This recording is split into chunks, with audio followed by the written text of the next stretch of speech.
Estaban leyendo un informe días pasados relacionado con el endeudamiento provincial. Y la bajada de esta nota hablaba de el fenómeno silencioso. Y ahí es como que me enganchó el título, ¿no? Así que vamos a hablar de endeudamiento, recaudación, coparticipación, que es una carga que viene en la provincia y pareciera que no se actualiza nunca.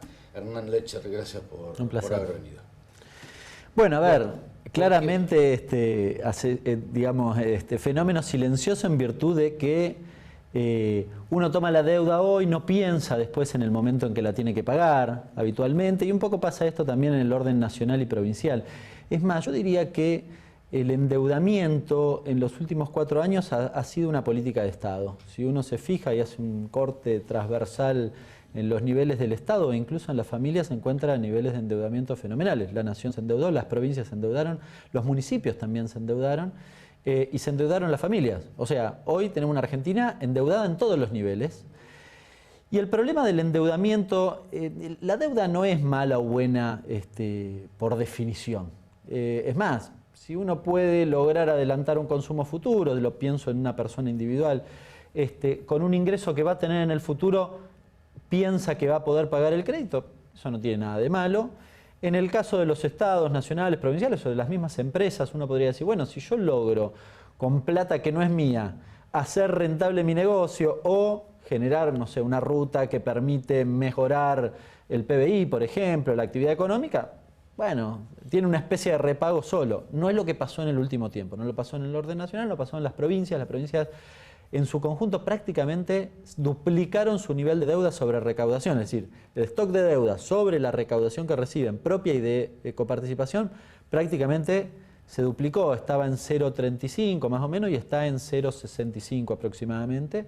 Y en el caso de la provincia de Buenos Aires, el nivel llegó a superar el año de recaudación, debe 1,03 años, es decir, debe un año entero de recaudación para pagar el endeudamiento, que además uno no lo ve a lo largo y a lo ancho de la provincia.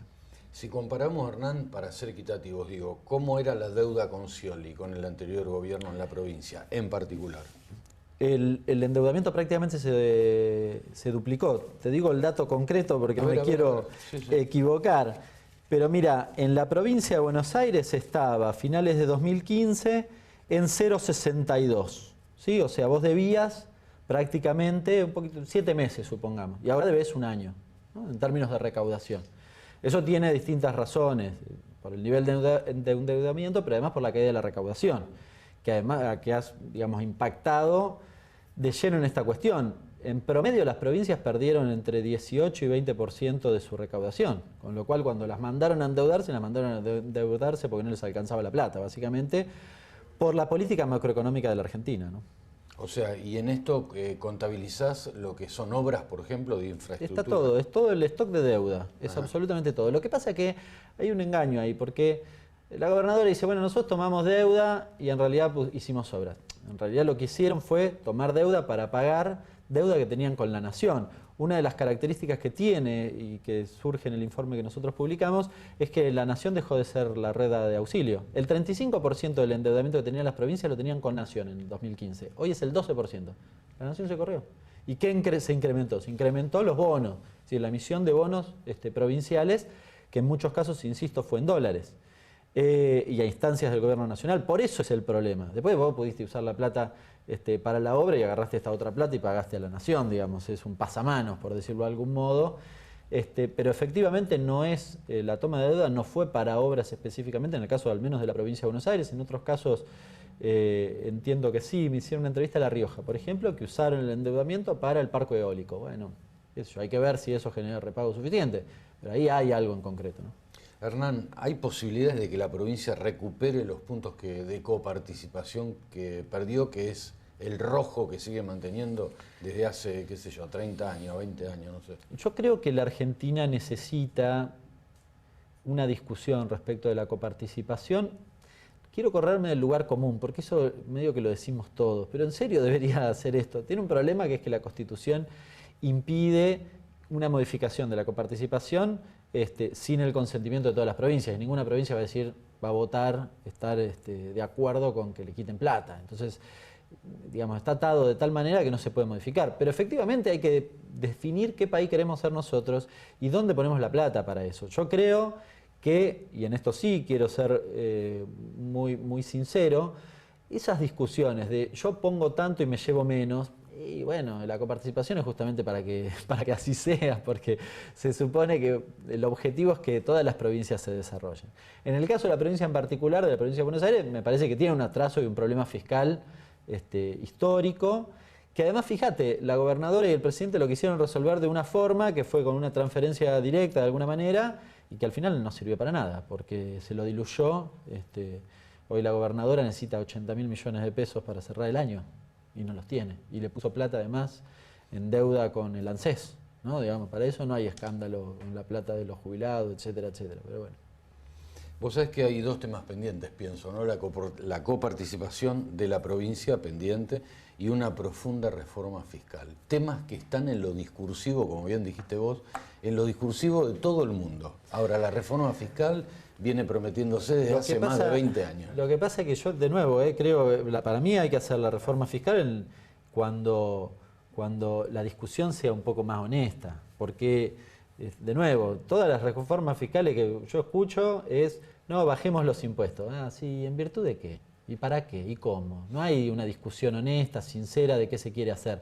Es más, hace unos días Alberto Fernández dijo una cosa que yo comparto y la vengo escribiendo y sosteniendo hace 1000 años, que es que los países centrales tienen sistemas tributarios donde tributa la persona más que las sociedades. A ver, se armó un escándalo fenomenal. Pero es verdad eso. ¿Por qué es así? Porque es más progresivo que pague la persona que pague la sociedad, que puede tener exhibiciones, elusión impositiva, etcétera, etcétera. En el caso de la persona es más difícil. Es más difícil de controlar también, pero bueno, si uno quiere ir en ese, digamos, en un sentido de mayor justicia contributiva, debería ir en ese sentido, y yo comparto que eso tiene que ser así. Por ejemplo, el impuesto a los bienes personales en la Argentina, que se haya pretendido sacar, es un escándalo flagrante, un escándalo. Me parece perfecto que se vuelva a intentar poner ese impuesto.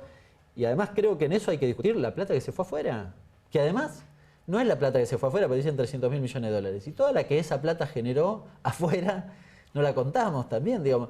Me parece que ahí hay, de nuevo, hay que ser honestos para hacer esa discusión que creo que está pendiente en la Argentina, pero que debe darse en el marco de tratar de que a los argentinos les vaya bien, y básicamente a las mayorías populares les vaya bien. No que sea segmentado para para que para que las grandes empresas paguen menos contribuciones patronales, eso no lo comparto. Te llevo a tu otra actividad, concejal en San Martín. ¿Cómo está hoy el distrito? Complicado. San Martín es un distrito esencialmente pyme industrial, así que, digamos, le ha pegado de lleno todo lo malo de las políticas antiindustriales de este gobierno.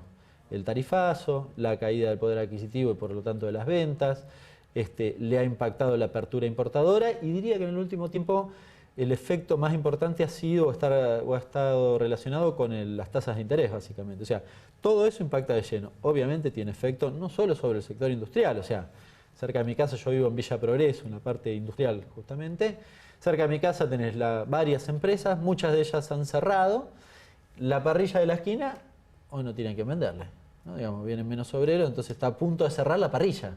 O sea, la cuestión industrial, la caída de la actividad industrial, afecta también la cuestión comercial. Lo ves en los datos, en los indicadores. Yo conté una anécdota, pero básicamente se ven los indicadores y obviamente eso se ve en la calle, en San Martín. Yo creo que en otros distritos también, pero en San Martín la situación es muy crítica, sobre todo en los barrios de menores ingresos en promedio. Todo lo que es el área Reconquista, la situación es realmente muy complicada. Uno ha visto que en las ferias han aumentado los puesteros y que venden lo que tienen en la casa, venden la ropa que tienen en la casa usada. Han aumentado los puestos, las mantas que venden en un puesto digamos, de una feria, para vender lo que tienen en la casa. Eso es un poco la postal actual de San Martín.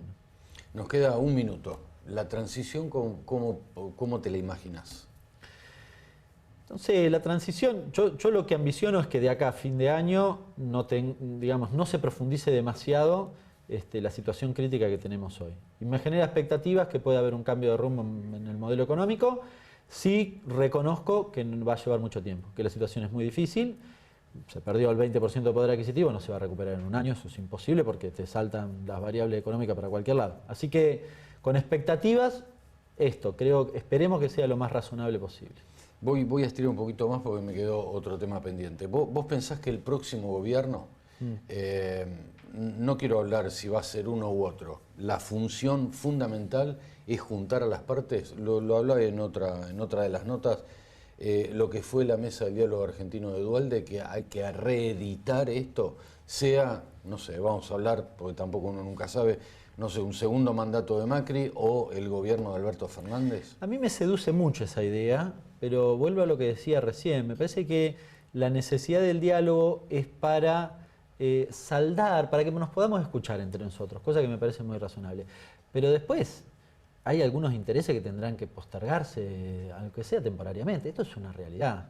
Y esos intereses deben ser... ¿Qué, Hernán? Por ejemplo, el sector agropecuario debe ser consciente que las retenciones son una herramienta indispensable para que los argentinos nos vaya bien, y la liquidación de la cosecha también. Tan sencillo como esto. Si seguimos discutiendo eso, es imposible.